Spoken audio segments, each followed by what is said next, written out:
Hello and welcome.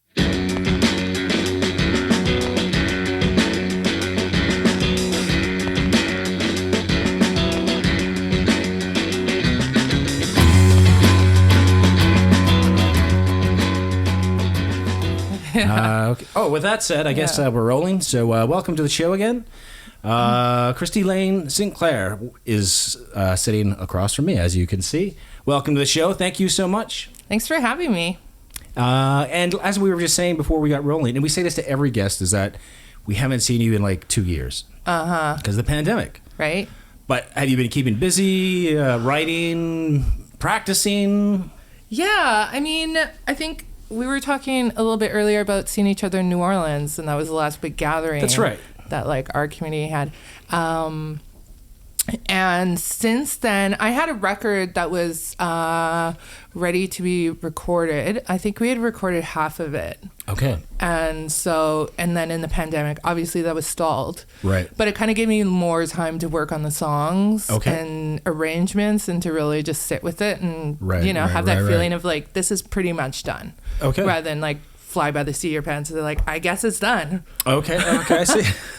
So right, because the last release came out in 2018. Is that correct? Okay, yeah. The ability to so judge I was distance. due, Right. and now I'm overdue. That's right. So do you try to put out an album? Do you have like a time frame in mind, or you just kind of do it when the inspiration strikes? I mean, it usually ends up being around 2 years between times that I release, and I realize the world's going on a very different. There's a lot of singles, and my last full length album, like 2 months later, people are like, "What else you got?" I'm like, "Oh my god, I got nothing. I emptied my tank." So do you see that there is a constant demand for new music? Because I was reading an article maybe a year ago, the guy who I forget his name, who's the CEO of Spotify. Which I have mixed sort of feelings about, but anyways, he was saying that artists these days should be trying to put out content as much as they can to feed the need for people that want it. Do you agree with that, or should artists be on this kind of this perpetual motion machine of constantly creating? Yeah, I call it the washing machine. It's like rinse, dry, repeat, Right, and at a lot of times it kind of just stresses me out, and I'm not that person, and I'm not really a jukebox. Right. If I want to put out good things. Yes, I'm like, I could write a bunch of songs. Sure, yeah. I don't know if anyone's going to like them. That's right, yeah. We could probably write an album right now in an hour, but will it be good? That's another question. Right?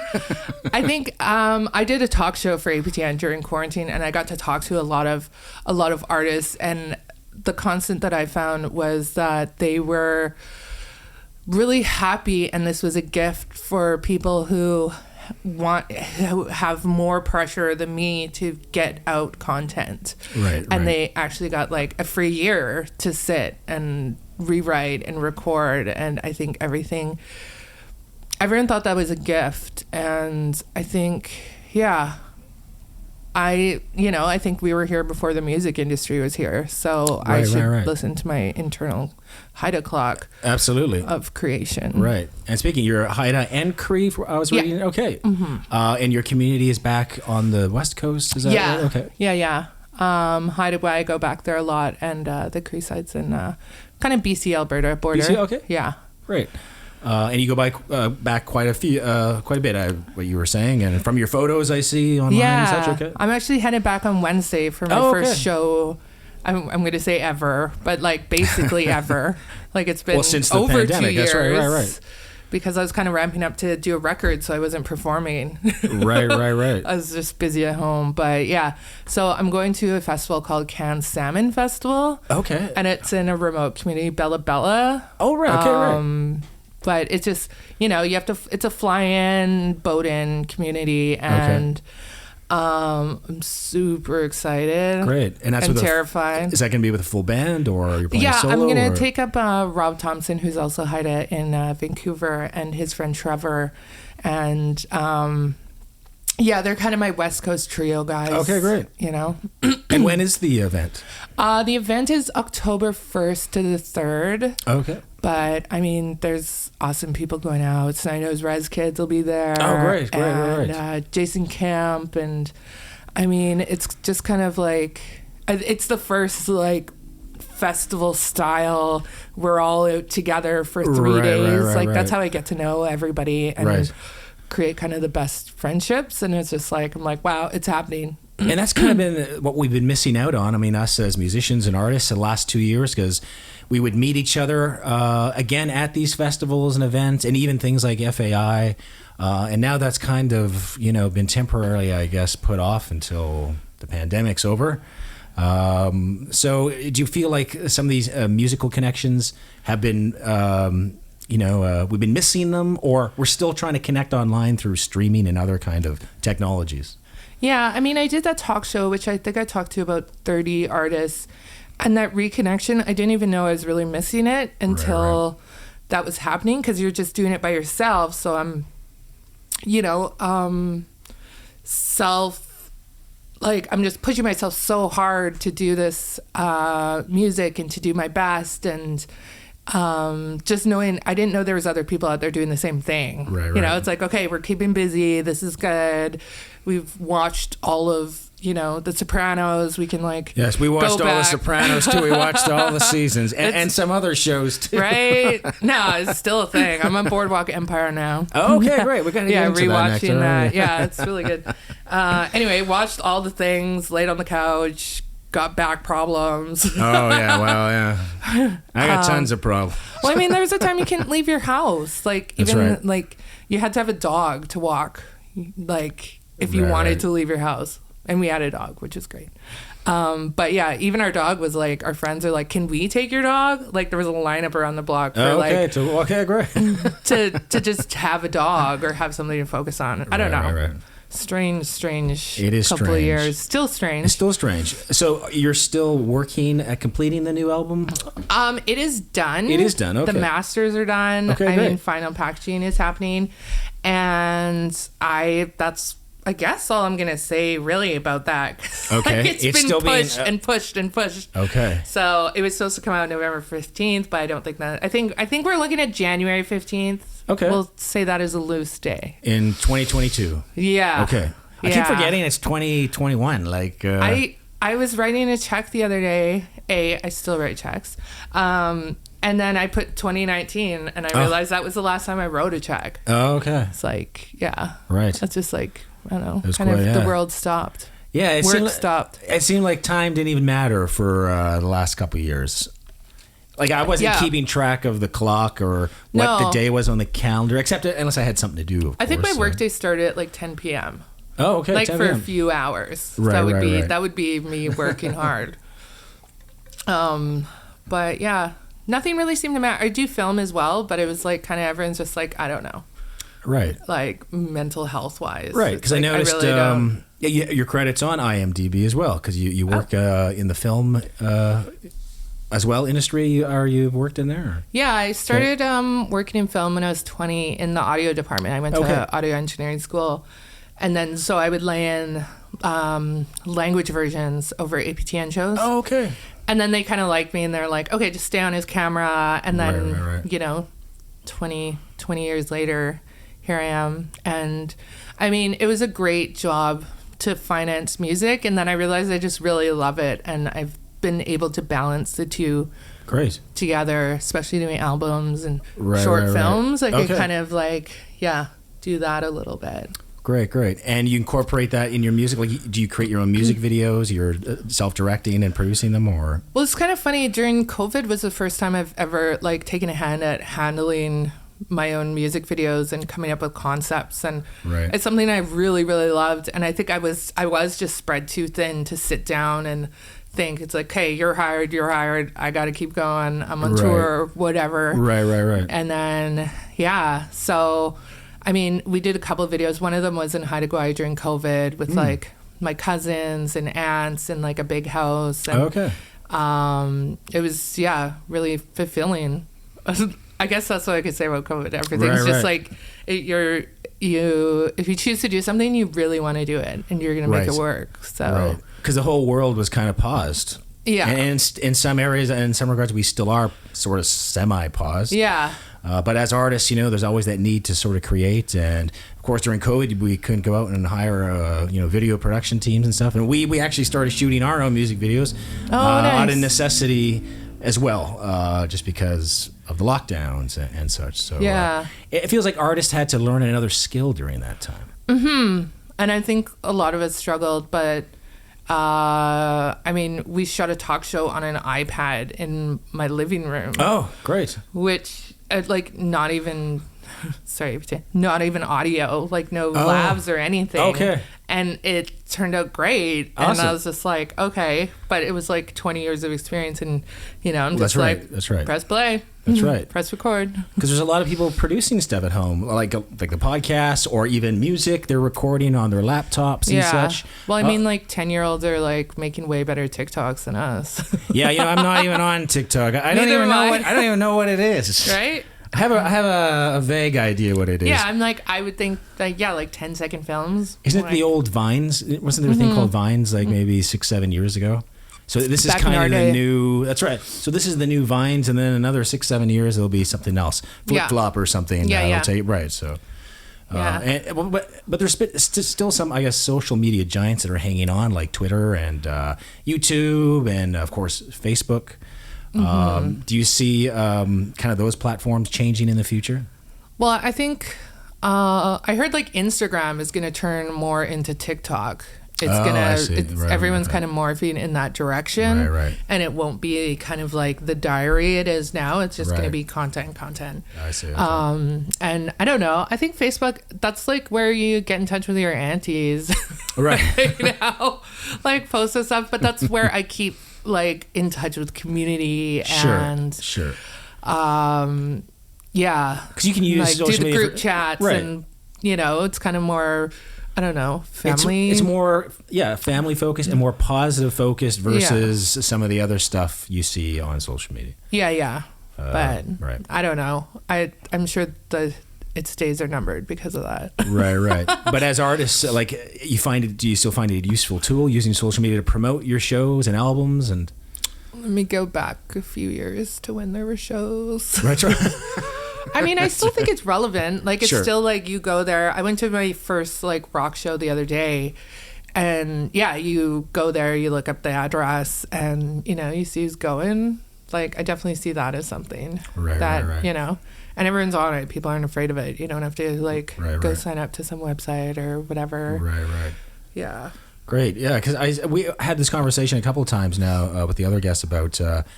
Do you see audience? I know there hasn't been really any shows recently, and of course with restrictions to audiences in venues, but there have been so many venues that have closed in Toronto alone prior to the pandemic. Are people still going out to shows? Is that how they consume music now? I went to the Hard Luck Bar on Friday. Oh, okay. And it was kind of great. It was very 50s supper club. Everyone's at tables. You have seats. There's table service. I'm just this is kind of more my vibe. It's almost like back to the Roaring 20s. Right? That's right, yeah. With house bands and stuff. Yeah. And it was really amazing. Everybody so loved it. I was enthralled with just watching a band sound check. Okay. And I'm oh my God, it's a kick drum. Remember the sound of the kick drum? Right, I can feel it in my chest. And the physics of it. That's right? that's what's missing, right? Yeah. Exactly, yeah. Yeah, it's you could feel it. And I was just I'm good just with the sound check. Great. It was, who do we see? Rainbows in the Dark. Oh, okay. Which is kind of some guys from Skyline. And, it was great. It was psychedelic rock. Psychedelic, right. Yeah. Perfect. Yeah. But, I would hope.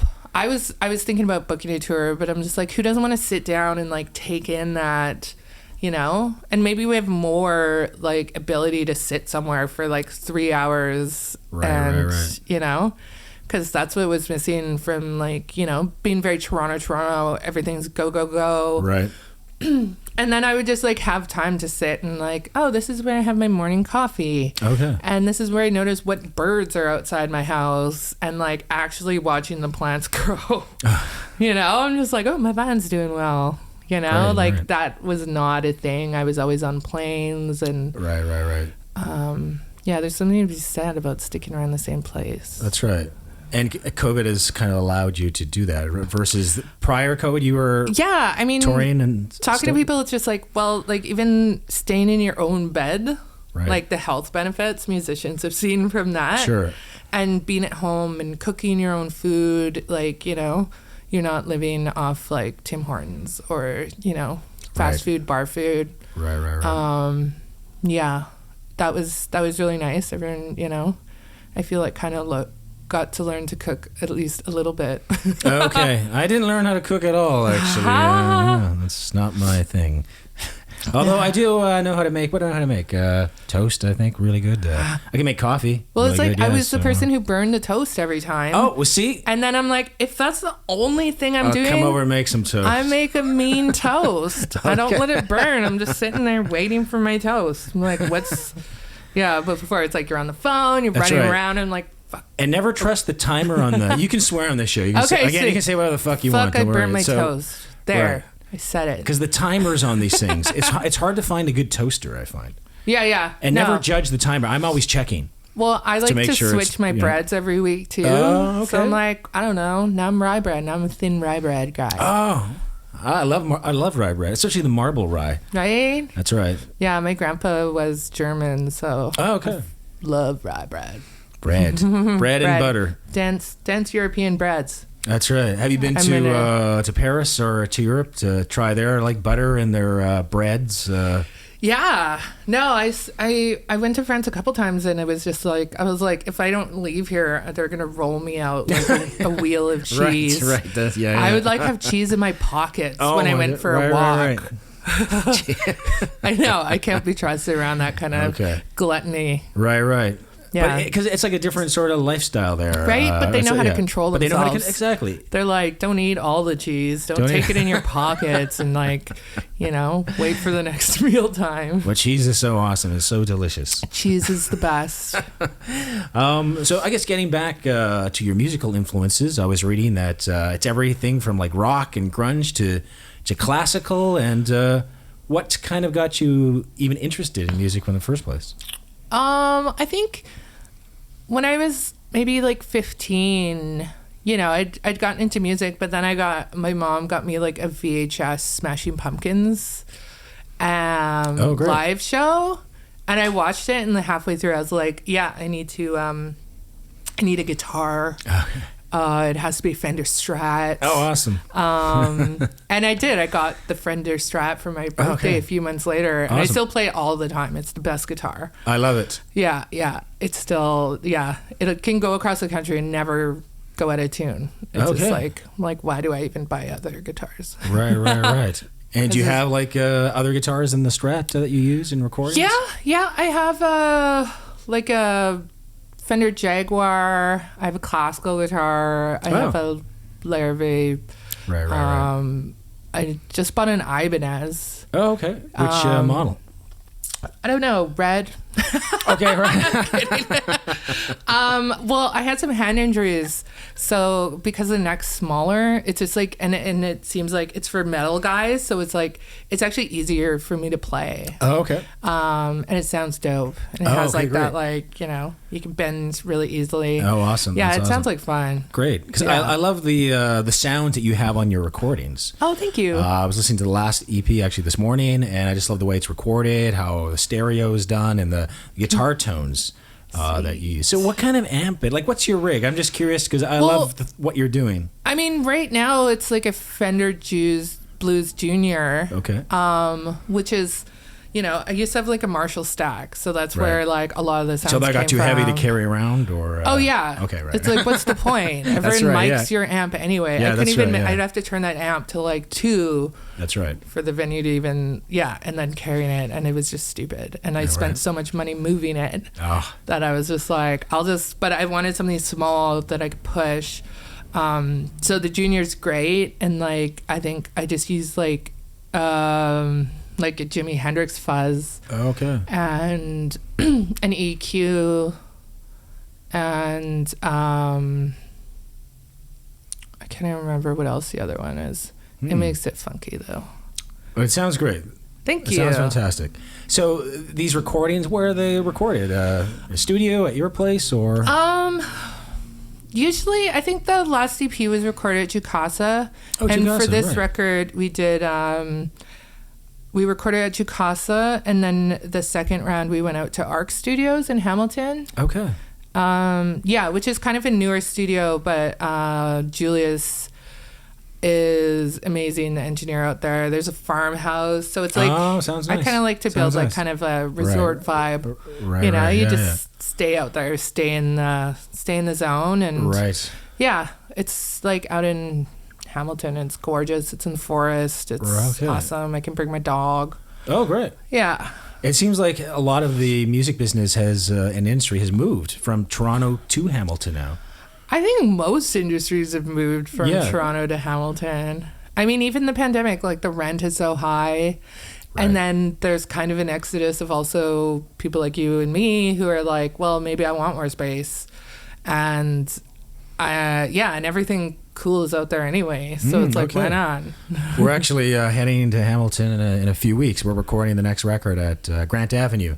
Oh, okay. In Hamilton. Cool. So we'll be there. And I actually like visiting Hamilton. It's got some neat things and shops and Right. coffee and some food and all that kind of stuff. Totally. But I still find myself very much a Torontonian. I don't think I'll leave Toronto unless I get a summer home in the Swiss Alps or something. Yeah, I've definitely known people who've gone out there that wasn't for them. Right, But right, yeah, I'm sticking to Queen Street. Right, But I love getting out of town and recording. right. Yeah. Toronto's great to get out of. I like something need the less break. busy, you know? Right. But you can really think and on, yeah. Right. I think speaking back to live shows, I think the last time I saw you play live was a few years back at it was the Indigenous Horseshoe? Music Awards. in Oh, Winnipeg yeah. at the was it the Regent Casino? Yeah, Were they- that right. sounds about right. Yeah, that was like I think 2018. Wow, Yeah. that's crazy. But I enjoyed the show, and I think you won that year as I well. think You I were won the nominated year and won. before, and then best I- rock album. But I lost that year, but I got to play, so You I got to kind of play. won anyway. Right. And so playing award shows, are those nerve wracking, or it's just another show to you? No, that was totally nerve-wracking. It was also like an honoring for MMIW in front of a live audience. So, Right. I also take that way to heart and want to do a great job. Right. I think that song especially is out of my register. Like, I just don't usually sing that high. I see, okay. So I was totally sweating it. Right, but it sounded great. It was a great Thank performance. you. You could tell, everyone was right into it, and amazing players and such. So it's really good. Yeah, that was really fun. It's rare that I get to, I don't know, bring a bigger band together. Right. Financially, no one really likes to. It's tough. No one wants an 8-piece. No. and it's tough even traveling that way, because then you got to get a bigger van, and then if you're flying, and it's more flights you got to pay for, or for the festival to pay for, or whoever's paying the bill. Yeah, I think for this album too, the next thing I want to do is do an EP with Robin Hatch, who is on the record. Great pianist, composer. But I want like us to work together and just do a 2-person kind of like more of a lounge.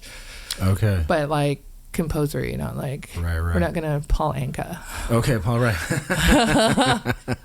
But yeah, just like it would just be fun to have that option of having like 2 people, COVID tight, right. stuff like that. And I just think the songs will lend itself really well to her aesthetic. So yeah. Excellent. I just sit at home and think things up now. That's right. Well, I think that's what everyone's doing.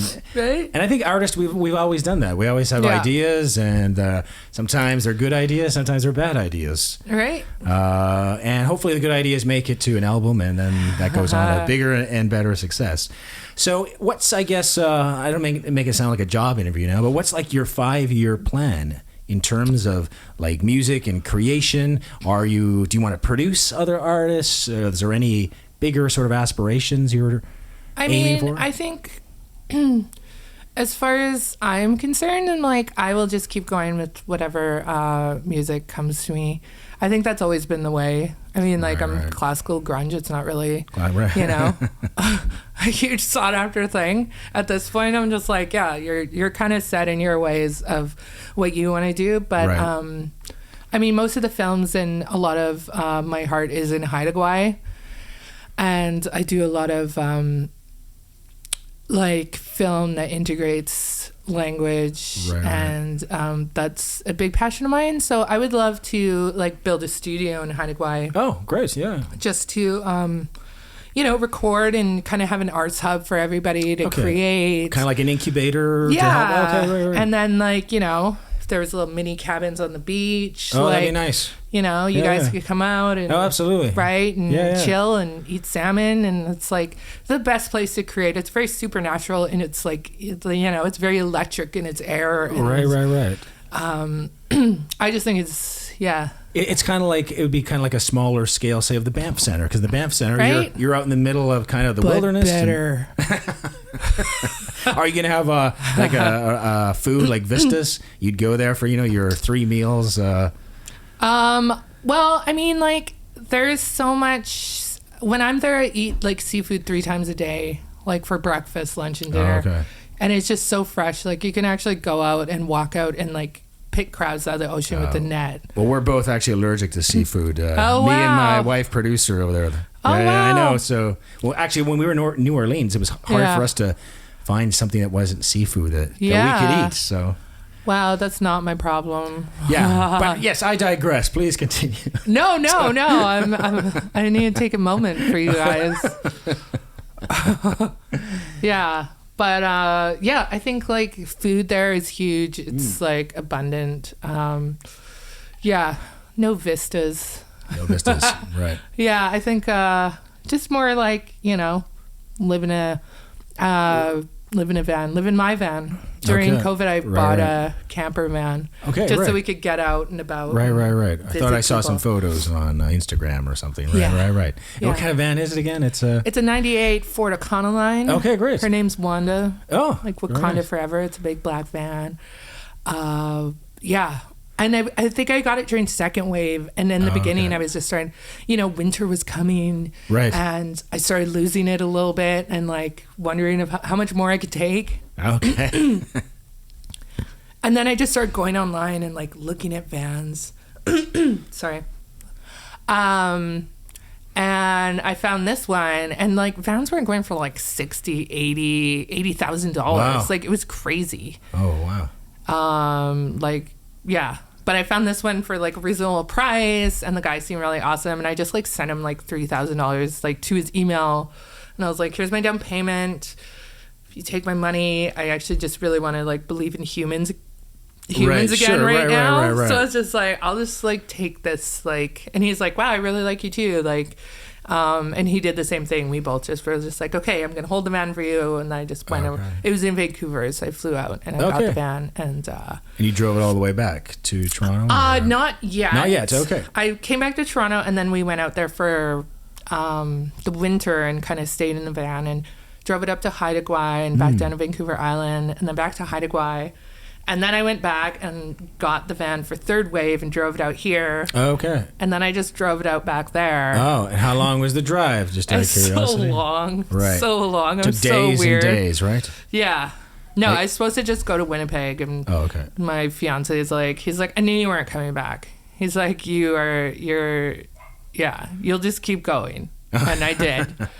I don't know. Maybe it's like I'm ready to tour again, because now I'm just doing that stuff for fun. I'm like, it really clears my mind. I love driving. Okay, that's good to know. Yeah, and I love napping. And I have a napping station. Okay. Well, hey, napping's good, actually. Right? It has health benefits. Yeah. Don't drive tired, people. That's right. Don't drive and nap, though, at the same time. That's not that's not what we're saying. That's not recommended. Yeah. So it's interesting that you want to build this sort of studio back in your community, because I've heard other people say that they want to build some sort of incubator. And do you see that kind of maybe catching on, say, years down the road, where people like ourselves, we go back to our communities and we kind of help build those people up, especially those that want to pursue the arts? Yeah, I mean, I think there's, it wouldn't be like a monetary, like, you need to be a thousandaire to record anything. Right, that's right, yes. It's kind of like drop in, like, let's hang out. Like, kind of that's the vibe I'm after, and my partner is like, yeah, just like hang out, do some rapping, whatever. Right. We'll make a beat. And, Right.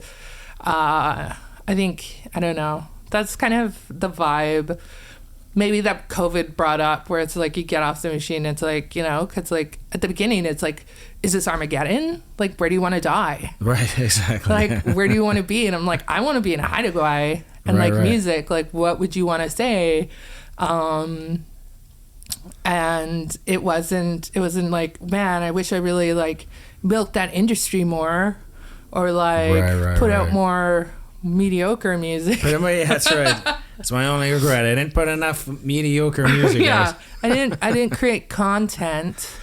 Right. So, you know, it's just like, yeah.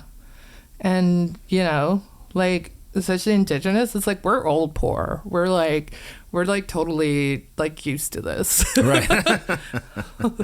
Yeah. So I'm like, yeah, might as well just have fun and do what you want to do. Right. And then talking about, you know, industry building, the, you know, Indigenous music industry in the last decade, it seemed like it has blown up in terms of artists getting out there, especially access to mainstream and the Juno category and all that. And of course, all these other sort of award shows. And then there's various media outlets like APTN and of course NCI FM out in Winnipeg and Element, you know, here in Toronto and Ottawa. Mm-hmm. So do you think the Indigenous sort of music and entertainment industry is finally getting its due? Or do you think there's more sort of work and initiatives that need to be done? I mean, I think you're seeing things right now that are just blowing everything else out of the water, which I think was the point. Like emphasizing Indigenous arts, like this is like what we do. And I mean, I've just been watching like Reservation Dogs. Oh, we keep meaning to watch that. Yeah, It's so good. That's what I hear. But it That's what I has hear, like, you know, the makings of like the Breakfast Club or something like that. Like it's something that I could see staying. It's so well done. It's so Right. funny. And it's so authentically Indigenous. You know, that sounds like clerical, but I mean, like, it's dope. It's like super dope. Right, okay. And, you know, relatable. And I mean, I'm hoping everything kind of just goes in that direction. And definitely the albums that I've heard from other artists that are coming out are the strongest I've ever heard. So I got really excited when I think about that. Yeah. Because I've heard we've had some sneak peeks as well for stuff coming out, and it's really amazing. And now it never like ceases to amaze me. I'm always blown away by the talent that's out there. Right, and I think it's just getting better and better. And you know, I'm not worried. Right. At all. Right. And your releases, do they come out on a label? I was reading with Coax Records. Is that correct? Or I was, and yeah, I'm just in the midst of talking to a few labels right now. Oh, okay. But I mean, like, that's the first time in my career that's happened. Right. You know, that there are those labels out there that would want to sign me. Sure. Well, why not? You're very talented, and the music's great. Oh, thank you. Well, let us also court you. Well, after the camera's All done, right. we'll talk some business. So. Talk turkey. Yeah, but I mean, there could always be more infrastructure. Sure. And yeah. Is one of that access to funding and resources? Well, I mean, also it's just like, you know, those, like, when you do have to, you know, the industry, I'm not like anti-industry, Right. although I do certainly sound like it. Sure. That's the punk side, I guess. Down with the man. But I mean, that whole structure is there for a purpose, and I want it to be heard. Right. And right. so, yeah, you gotta do that. And if you find the right people, it's like actually quite enjoyable. Yes. It's all about finding the right people and having that sort of chemistry, Right. and everyone having the same goals that they're trying to achieve, and not trying to, you know, achieve their own separate agendas, whatever that might be as well. Right? Right, yeah. Yeah. You know, I just want to say, coincidentally, I noticed also at one point, I think we shared the same publicist, Jason Schneider. Oh, yeah. I was again reading some articles on you. I noticed that he had penned one, and noticed he was. Yeah. You were on his, I guess, site. Yeah. No, Right, he's yeah. great. Yeah, he's fantastic. He's a fantastic man. Thank you, Jason. Hi. Hi, Jason. Thanks for the bios. Yeah, great. So there's lots of great people to work with, I think, in the industry, and I think you have to find sort of the right and especially to work like with, a label like Coax is like, you know, Ray Spoon, like everybody's like very, I don't know. It was kind of an anti-label label where it's like, you know, there's a lot of things you can't access as a musician unless you have a label and a manager and a team behind you, but they can create that team as needed. So it opens a lot of doors for inclusivity, like at major industry things where you get your music heard. Right. So say I'm like a brand new artist. I, just learned how to play guitar. Well, maybe I've been playing guitar, say, for a year or two, and I wrote some songs. What do you recommend my next step is?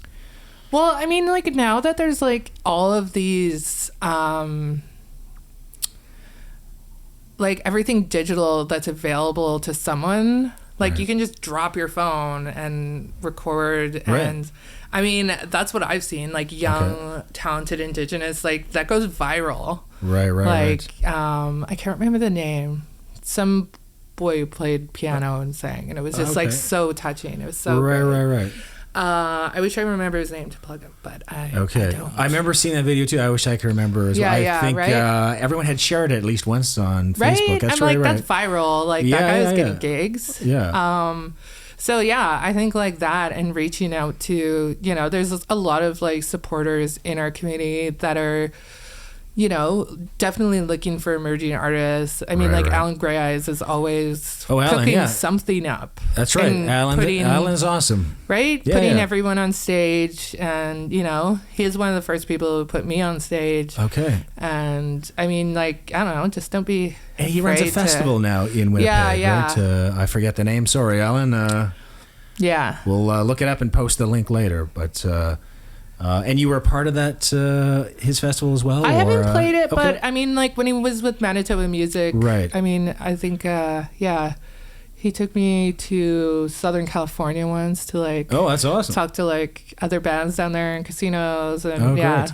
It was really fun. But there's like, they're always cooking up something. Those are the guys who are really sitting around thinking and cooking stuff up on how to like enhance Indigenous arts. Because they have all these sort of programs and seminars, like how to write a grant, how to submit your tracks to radio. And always like mentors, and I mean, like even through other artists, that's how I would come up. It's just like I was the one talking to like Digging Roots and like being like, what do I do? And she's like, call me, we'll talk it out. And I'm like, oh, this is so scary. I'm like a tiny Kristi. But it seems like within the Indigenous community, especially in the music community, it's very supportive that way, I find.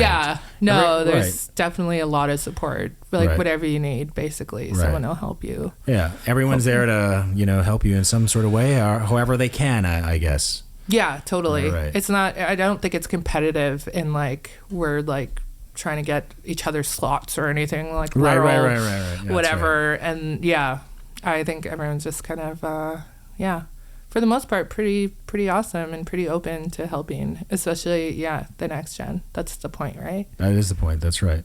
I mean, now with access, to the internet and all this information, because when I started, like the internet wasn't this big thing that it was. So if I wanted to learn how to do something like in the music realm, I had to go to the library and like read a book how to do it, or talk to a bunch of people that already did that thing. But now I could go on YouTube and look up. They're like, here's a USB microphone, just plug it into your computer. Your computer will find it. That's right.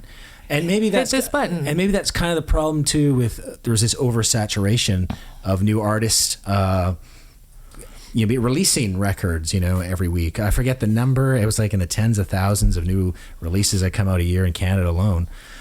So how do some of these artists, I guess, cut through the noise? Especially if, say, I'm a radio programmer and I only have 5 new spots that week, but I got 500 submissions. So how do I find those 5 gems?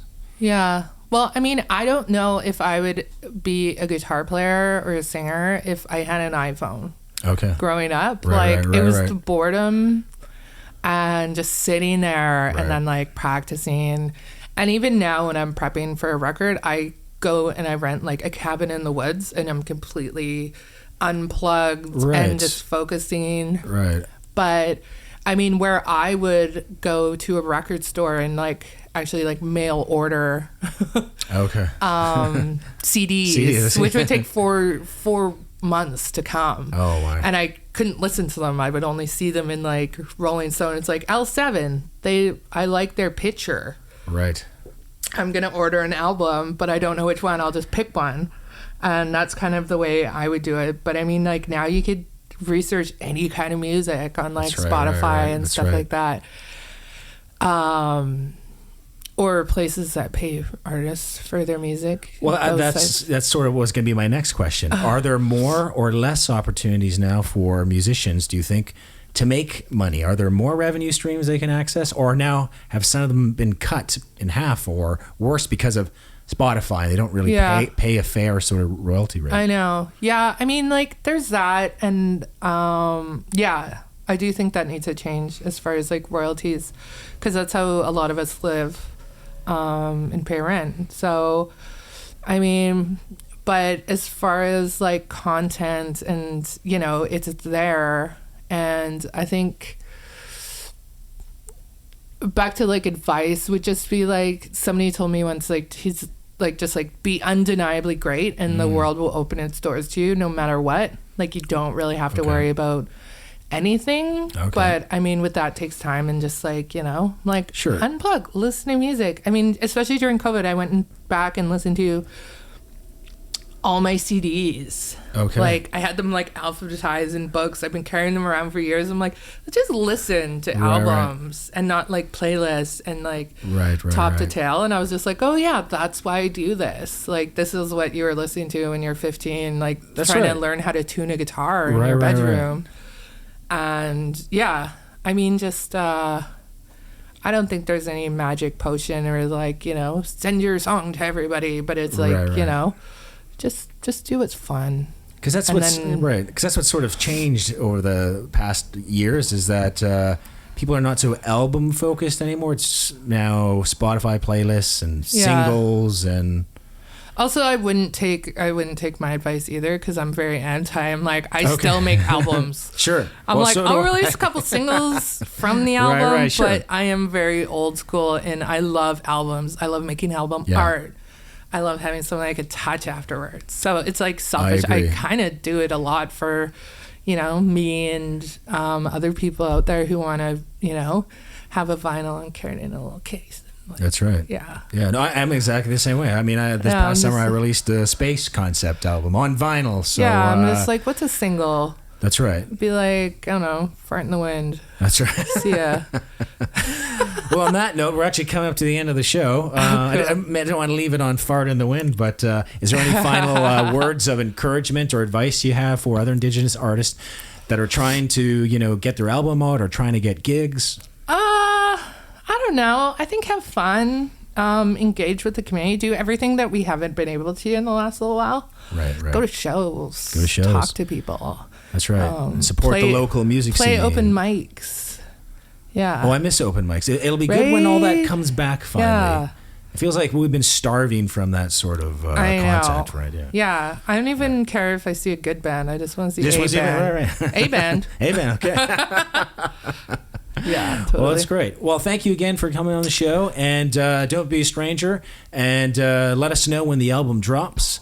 And if you have any, sneak peek mixes that we could hear off camera or anything, well, I'd love to hear. Okay. No, I'll send it to you. Thank you so much for being on the show. Thanks for having me. And thanks for watching.